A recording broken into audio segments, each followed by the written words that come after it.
Hi viewers, very good afternoon everybody. My name is Venkateshwarlu. I am a biology faculty. So today in this video I am going to discuss physiology in plants. So physiology in plants is the topic which I am going to be discussed now, respiration. So respiration in plants. So respiration in the plants. In that respiration in the plant, the subtopic I am going to be discussed, this is glycolysis. Now let's see what is respiration and what is glycolysis, what are the steps that involves in glycolysis. Respiration is a Latin word. It comes the term respirate, Latin word.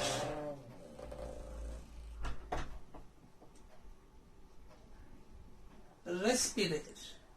Respirate meaning to breathe. To breathe. So later on the respiration, the meaning is breathe, that is not breathing. Then the group of scientists is given the a proper definition for the respiration. That respiration definition is given by the team of scientists called oxidation of glucose. So oxidation of food materials. So what kind of food materials over here? The carbohydrates, proteins and fats into carbon dioxide and water. Carbon dioxide and water for the production of energy. Energy production. This phenomena is known as respiration. So what do you mean the respiration means?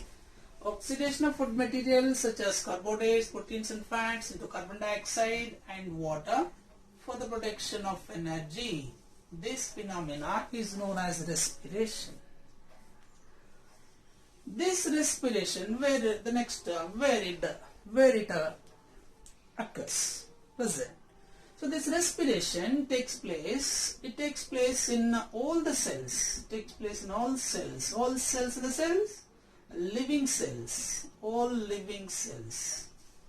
Respiration occurs in all the living cells, both in prokaryotic cells as well as in eukaryotic cells, the plant cells or animal cells.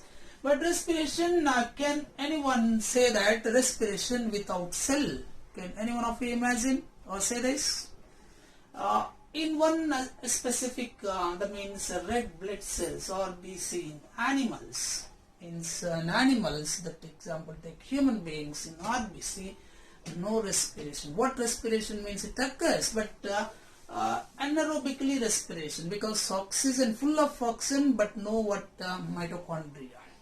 So respiration occurs in all the living cells except what?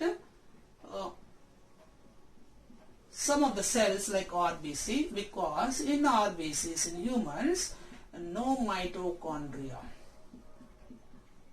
So mitochondria. So that is why the respiration aerobic respiration is not occurring in this RBC. Okay, that we'll see a little later. Now let's coming to what is respiration. I told you. So this respiration is seen in all types of living cells, and this is occurs within a cell. So respiration occurs within a cell, hence it is called cellular respiration. So what is cellular respiration? So respiration occurs within the cell is called cellular respiration. Hope you clear now. Now this respiration, now let's see the types of respiration. Types. So types of respiration, there are two types of respiration. They are called aerobic respiration and anaerobic respiration. Aerobic respiration, anaerobic respiration. Aerobic and anaerobic respiration. So same, what is aerobic respiration means? Same definition of respiration, but in the presence of oxygen, in the absence of oxygen. That only the variation. What is aerobic respiration means? Respiration occurs in the presence of air. Is called aerobic respiration. Presence of air in the sense oxygen. And anaerobic respiration means without air. So respiration occurs without air. That means in the absence of oxygen. Absence of oxygen. Now what is the definition? Same, the mean oxidation of food materials into carbon dioxide and water for the production of energy that occurs in the presence of oxygen is called oxidative, that means aerobic respiration. In the absence of oxygen, the glucose is not completely oxidized. That is incompletely oxidized. That is called as anaerobic respiration. So these are the types of respiration. And aerobic respiration gives more energy in the form of ATP and reducing power. So what is the main purpose of this respiration? So respiration is the main importance. It is a continuous process 24/7, seems in all the living cells. And the main purpose of this respiration is it is energy producing process. Energy production. So it is a continuous process. It is a destructive process, continuous process, energy releasing. So during respiration, energy is released. So energy is released in the form of ATP, adenosine triphosphate, and also reducing power. So reducing power is example like NADPH, NADH, reducing power.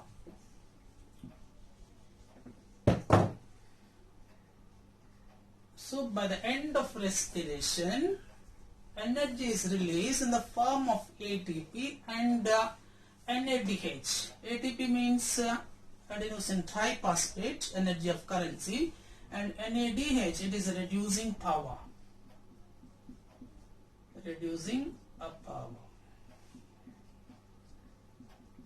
Alright, that we'll see a little later. Now let's come into the stages. Both is, compared to aerobic respiration and anaerobic respiration. Aerobic respiration is completely oxidized, so therefore more energy will be released, ATP will be released. But in the case of anaerobic respiration, it occurs in the absence of oxygen, so the less amount of energy will be released in the form of ATP. Now let's see these are the steps that involves in respiration. Steps involves in respiration. Steps. So what are the stages or steps involved in the respiration, both aerobic and anaerobic respiration?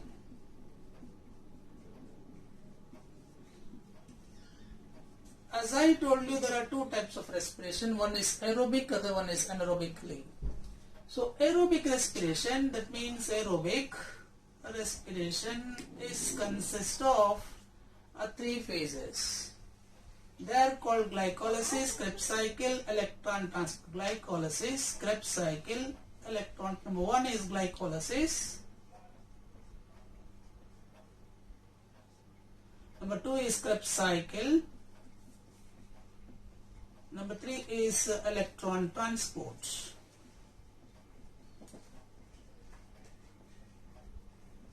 Electron transport. So these are the phases that occurs in the stages involved in aerobic respiration. But in the case of anaerobically, so anaerobic respiration, as I told you, anaero means without air. Anaerobic respiration, it involves only two steps. Number one is called glycolysis. So glycolysis or glycolysis. Number two is fermentation.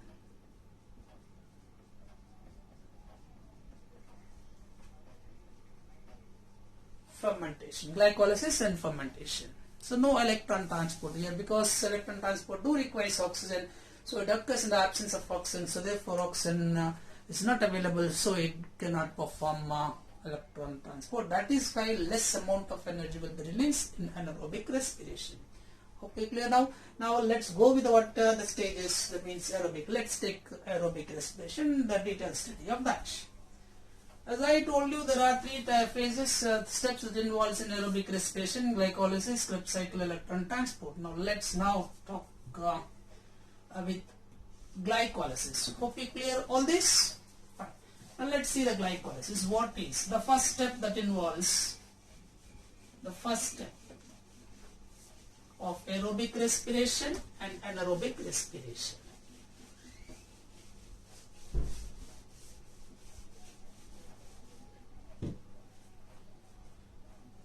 So glycolysis, here the term glyco means sugar and lysis means breaking down. So glycolysis, the literal word meaning is breaking down of glucose or lysis. Now let's see the glyco. The term glyco means a sugar.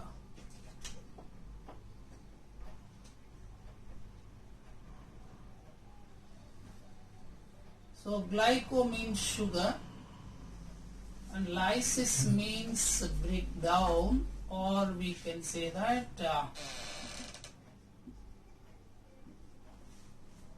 a splitting. So breaking down of sugar molecule is called it as glycolysis.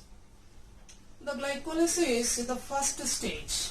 As I told you, this glycolysis, it is the first stage of first step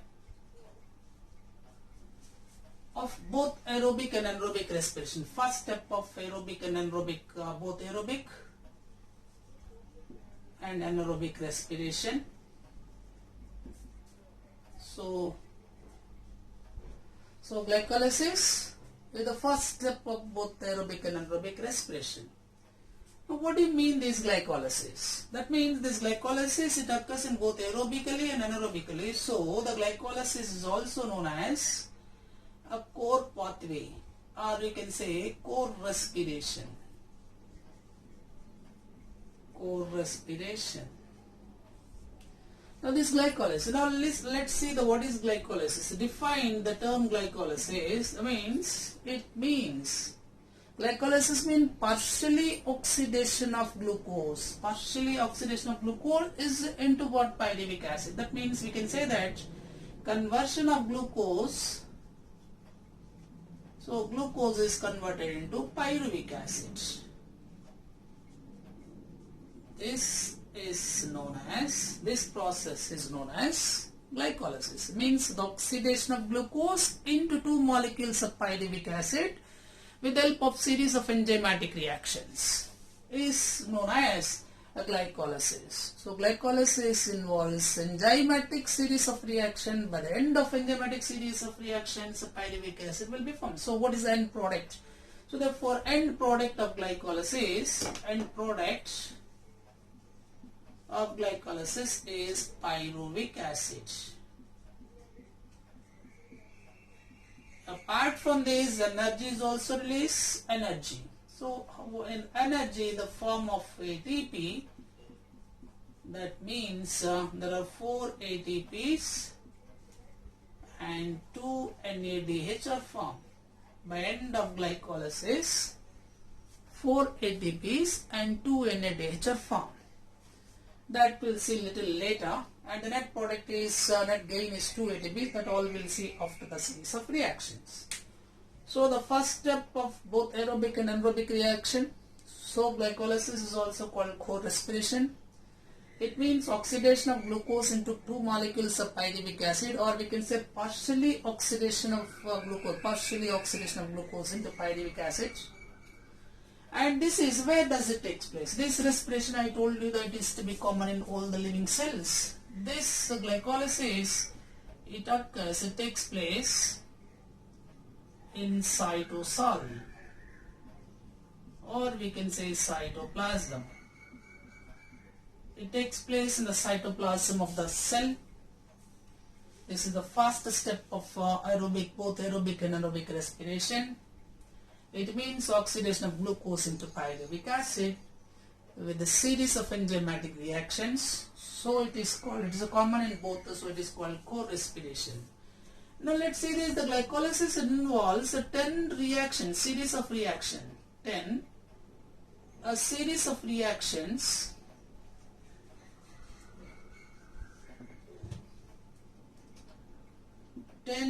of reactions. So these 10 series of reaction with the help of enzymatic reactions. So enzymes. And these reactions were studied by or discovered. These reactions were studied by 3 of the German scientists, eminent German scientists, namely Don, Gustavo Don, Meyerhof,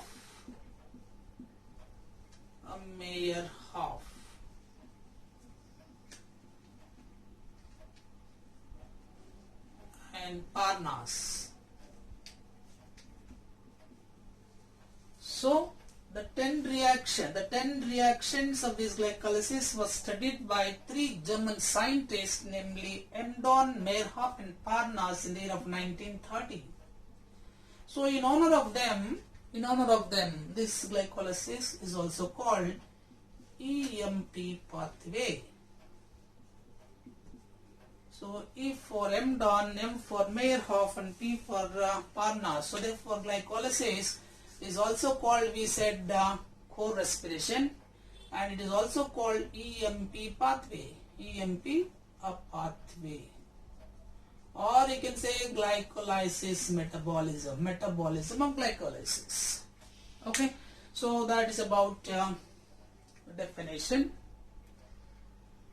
Now let's begin with, as what I mean to say, this glycolysis means conversion of glucose into pyruvic acid. How this glucose is converted into pyruvic acid, that let's see now. Now first stage of this, in this glycolysis there are mainly 2 phases. In the glycolysis there are 2 steps are involved, there are 2 phases or 2 steps that are involved. Number 1 is called energy consuming process. Energy consume. Energy consuming phase. Energy consuming phase, that means a synthetic phase, preparatory phase, we can call them as the preparatory phase.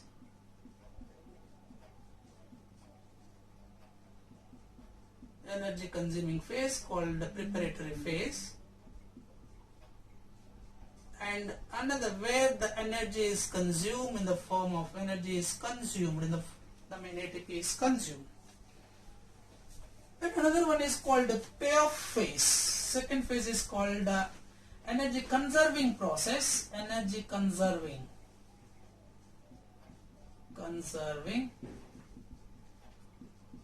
a phase. This energy conserving phase, or we can say that a payoff phase. Payoff phase in the sense here, energy store, energy gain. So here the what? Energy gaining. Here the energy consumed, here the what? Energy is gaining, producing. So these are the 2 phases of the glycolysis. So glycolysis is involved in the 10 series of reactions that was studied by Don, Meyerhof and Parnas. So glycolysis is also known as EMP pathway. And this glycolysis, there are mainly 2 phases. One is called energy consuming phase, other one is called energy conserving phase. Energy consuming phase is called preparatory phase. Energy conserving phase, we can call it as payoff phase. Now let's take the how the glucose molecule is converted into. Let's see that the stages that involves in the glycolysis reaction. So as I told you already, there are 10 series of reactions in the glycolysis. By the end, the pyruvic acid is formed. And as I said already, there are 2 phases of this glycolysis. Number 1 is preparatory phase, number 2 is the payoff phase. Now the preparatory phase, the first step is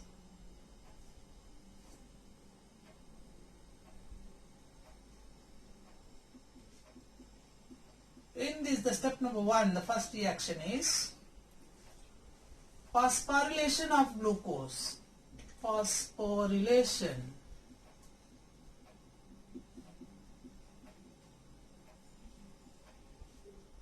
of glucose. Here in the phosphorylation of glucose, what happens? The glucose is combined with the phosphate. Glucose is combined with the phosphate and form glucose 6-phosphate. And form glucose 6-phosphate. This is the first step of preparatory phase. In the presence of enzyme called hexokinase, which with the enzyme, I mean hexokinase enzyme, and the magnesium ions do requires here. That means over here, so phosphorylation of glucose. Here the phosphorylation of glucose, glucose combines with the phosphate and form glucose 6-phosphate. Just go with what flow chart like this. Glucose, the first phase, is converted into glucose 6-phosphate.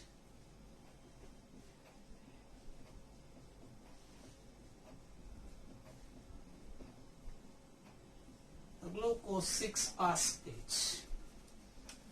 It is energy consuming process with the help of enzyme called hexokinase, name of enzyme called hexokinase. And the process, here what happens, ATP, adenosine triphosphate, is consumed, converted into ADP. So energy consuming process. And this phenomena is called as phosphorylation.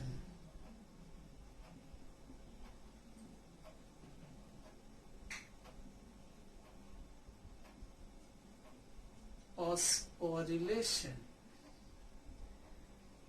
This is the first reaction. And coming to the second reaction is synthesis of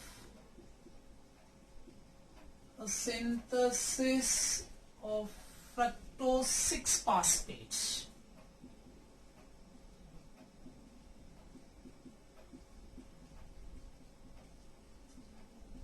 Fructose 6-phosphate. Here what happens means the glucose 6-phosphate,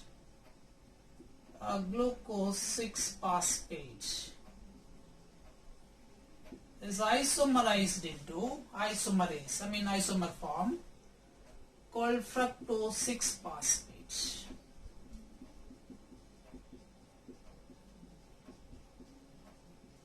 Fructose 6-phosphate with the help of enzyme called phosphofructose kinase.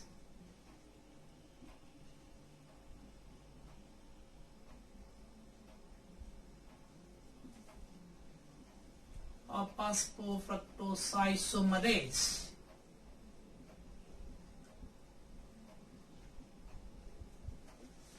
So that means here the glucose 6-phosphate is converted into fructose 6-phosphate.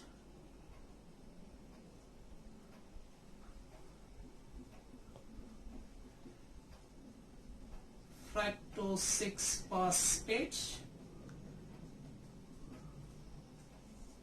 And this is done by the help of enzyme called phosphofructose isomerase. Phosphofructose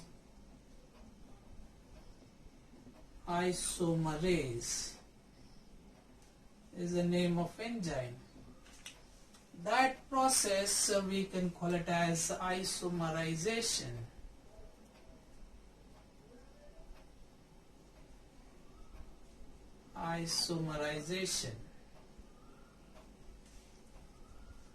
So that is our second step. So synthesis of fructose 6-phosphate, that happens, glucose 6-phosphate is isomerized to fructose 6-phosphate. Now let's go to the third reaction, a formation of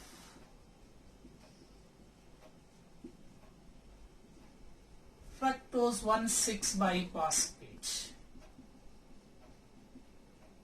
Fructose 1,6-biphosphate. This is the third reaction. In this case, what happened here means the fructose 6-phosphate, fructose 6-phosphate is combined with the phosphate and form a fructose 1,6-biphosphate and form fructose 1,6-biphosphate. In the presence of enzyme, it is also energy consuming process. In the presence of enzyme called phosphofructose kinase. Fructokinase. Phosphofructokinase. This is the name of enzyme, and the magnesium ions also do required over here. The means here is the glucose 6-phosphate is converted into fructose 1,6-biphosphate. So we clear that. So fructose 6-phosphate is phosphorylation and undergoes to again phosphorylation and form what happened fructose 1,6-biphosphate in the presence of enzyme called phosphofructose kinase. Phosphofructose kinase. And here is also energy consuming process. Here is also 1 ATP is utilized.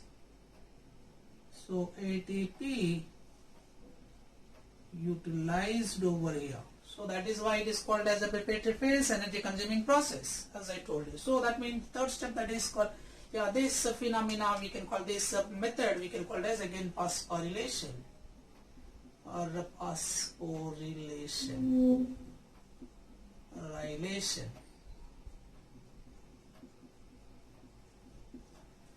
And coming to the next one is called this phosphofructose 1,6-biphosphate. It undergoes to cleavage. It is splits into two compounds. The fructose 1,6-biphosphate is break down or splits into two compounds, intermediate compounds, which is known as dihydroxyacetone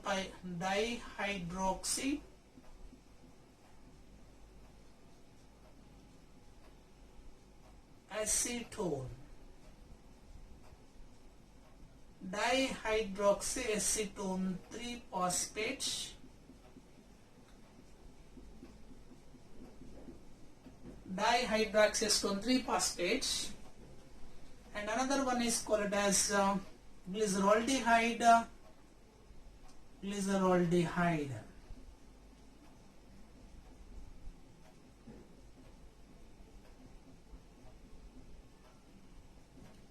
Glyceraldehyde phosphate. So the fructose 1,6,3-biphosphate and it splits into the means that the fourth step, that is called a cleavage, splitting or cleavage.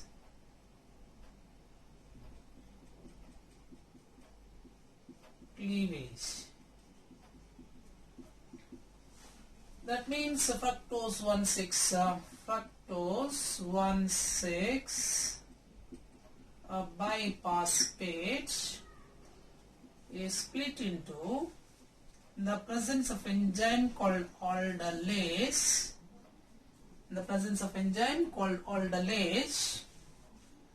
Into dihydroxyacetone 3-phosphate. Dihydroxyacetone 3-phosphate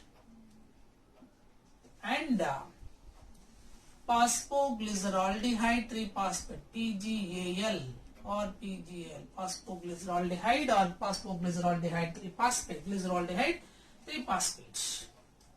And here that means the enzyme here, the presence of enzyme called aldolase. So dihydroxyacetone 3-phosphate, here the what glyceraldehyde phosphate. So these are the two intermediate compounds will be forming. The next step, that is the fifth step of this preparatory phase. Dihydroacetone phosphate is isomerized into glyceraldehyde 3-phosphate. Glyceraldehyde 3-phosphate. So glyceraldehyde 3-phosphate. Alright.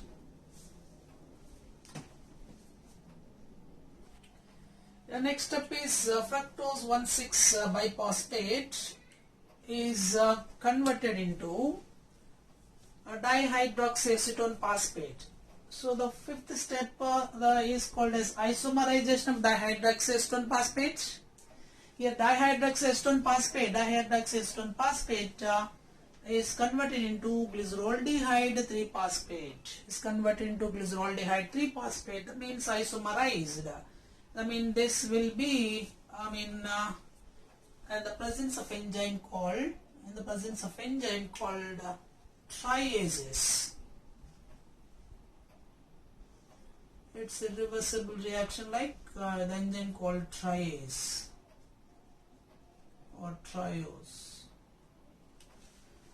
So isomerization of dihydroxyacetone phosphate. In this what happens? Dihydroxyacetone 3-phosphate is isomerized into glyceraldehyde 3-phosphate by the enzyme called triose or triase. It's an enzyme called triase. So now the next step is, these are the 5 steps, that is called the preparatory phase, that means energy consuming process. So the first step is phosphorylation of glucose. So that what happens, glucose is converted into glucose 6-phosphate. Second step is synthesis of fructose 6-phosphate. That means the glucose 6-phosphate is converted into a fructose 6-phosphate, that is isomerization. And the third step, that is called the formation of fructose 1,6 biphosphate. That means fructose 6-phosphate is undergoes to phosphorylation and form fructose 1,6 biphosphate with the help of in the presence of enzyme called phosphofructose kinase. Then the 1,6-fructose 1,6 biphosphate is split into 2 intermediate compounds that are called cleavage or splitting. So in form of dihydroxyacetone 3-carbon compound dihydroxyacetone 3-phosphate and glyceraldehyde 3-phosphate 3-carbon compound basis. Next one is isomerization of this dihydroxyacetone phosphate into the glyceraldehyde 3-phosphate. These are the 5 steps, the 5 reaction that involves in a preparatory phase or the consuming phase, energy consuming phase. Now let's go on to the payoff phase, that means for the 6th reaction. Now let's go on to the 6th reaction. The 6th phase, that is called as 6th reaction. It is a payoff phase. Here the energy gaining, energy what conserving. This is energy conserving process, reaction 6th. Hope you clear all. Am I understood? Yeah, next reaction is the 6th reaction, that is called as payoff phase. Payoff phase or energy consuming phase, conserving phase, payoff phase. In this what happened? Oxidation and phosphorylation. Oxidation and phosphorylation, in this case what happened? Here the glyceraldehyde 3-phosphate. The glyceraldehyde 3-phosphate is undergoes to phosphorylation, oxidation and phosphorylation, and form 1,3 biphosphoglycerate. So oxidation, the phosphorylation in this sense, what happens here means glyceraldehyde 3-phosphate, glyceraldehyde or PGAL, phosphoglyceraldehyde 3-phosphate is combined with the phosphate and form 1,3 phosphoglyceraldehyde or glyceraldehyde phosphate. So glyceraldehyde 3-phosphate is converted into 1,3 biphosphoglycerate in the presence of enzyme called glyceraldehyde phosphate dehydrogenase. Glyceraldehyde phosphorylase dehydrogenase enzyme, what happened, that is helps in that. So therefore it converted into 1,3 biphosphoglycerate. Now the next step is called the 7th reaction, that is a phosphorylation. So that means a phosphorylation, that is a substrate level phosphorylation, that is a substrate level of phosphorylation. In the substrate level of phosphorylation, the seventh reaction, what happened? 1,3-biphosphoglyceraldehyde or glycerate is converted to 3-phosphoglyceraldehyde isomerization. That means what happened at substrate level?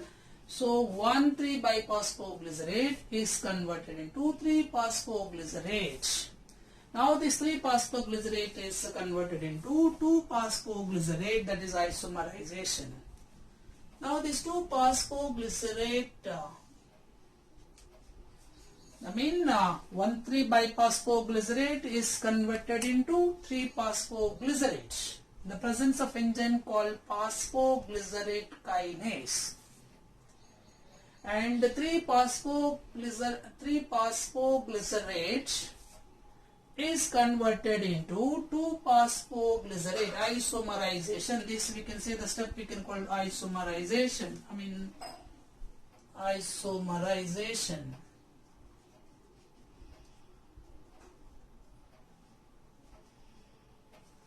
So 3-phosphoglycerate is converted into 2-phosphoglycerate. So then the 2-phosphoglycerate is converted into that is undergoes to in the presence of enzyme called enolase to form phosphoenol pyruvate.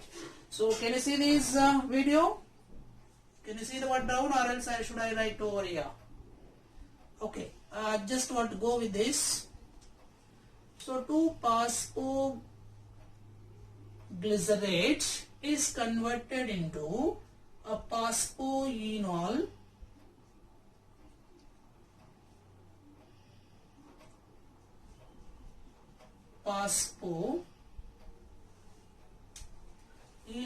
pyruvate or pyruvic acid.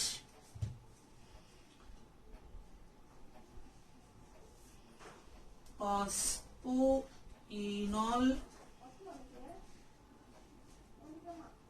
pyruvate or phosphoenol pyruvic acid.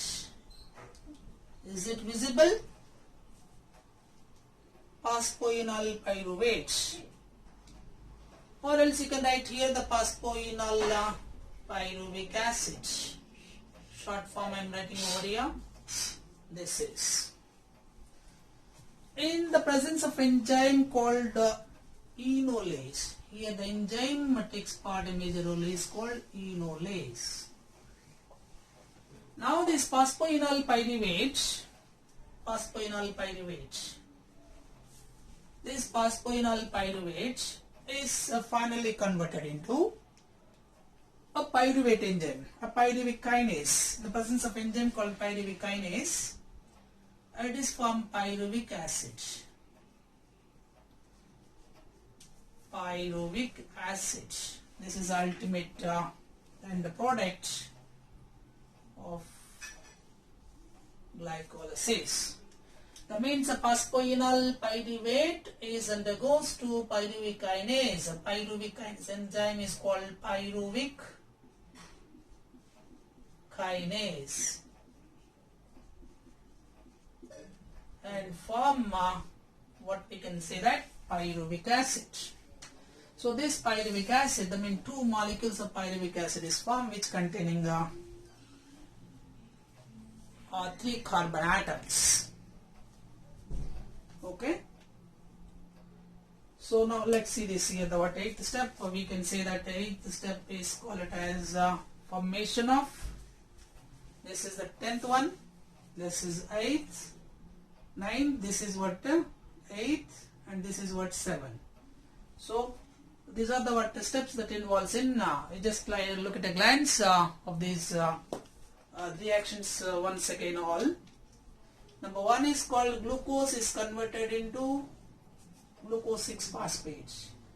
Number 2 is glucose 6-phosphate is converted into fructose 6-phosphate. Then the fructose 6-phosphate is converted into fructose 1,6-biphosphate. Fructose 1,6-biphosphate is converted into This is called it as dihydrocleavage, dihydroextone phosphate and phosphoglyceraldehyde. Then this is the fifth step, a sixth, fifth. This is sixth. This is 6, 7, 8, 9, and 10. These are the steps that involves in glycolysis. So the glycolysis involves series of 10 reactions that was studied by the EMP, M-don-may-raphan-passerin, so it is called EMP pathway. Now in the beginning with the glucose and converted into finally partially oxidized into pyruvic acid. That involves 10 series of reactions. Ultimately, let's see this. This is the last but not least. So I hope you all clear about these glycolysis reactions. So there are 10 reactions. Number 1 is phosphorylation of glucose. Second one is called the synthesis of fructose 6-phosphate, and then third one is called formation of fructose 1,6-biphosphate. The fourth one is called splitting. Fifth one is called isomerization of dihydroextone phosphate, dihydroextone phosphate. Sixth one is oxidation and phosphorylation. Seventh one is called phosphorylation, substrate level phosphorylation. Eighth one is called isomerization. Ninth one is called dehydrogenation. And the last one is called formation of pyruvate. This is called pyruvate. Last one is called pyruvate. So this is about 10 reactions. Each and every reaction, biological reaction, there is an enzyme behind a major role and certain ions like magnesium ions. And here the first five we can call it as these 5 reactions. This is called as preparatory, and this is called the payoff. These are called payoff reactions, payoff phases. Hope you are clear. Now finally, what is that? By end of this glycolysis, what happened? By end of glycolysis, what are the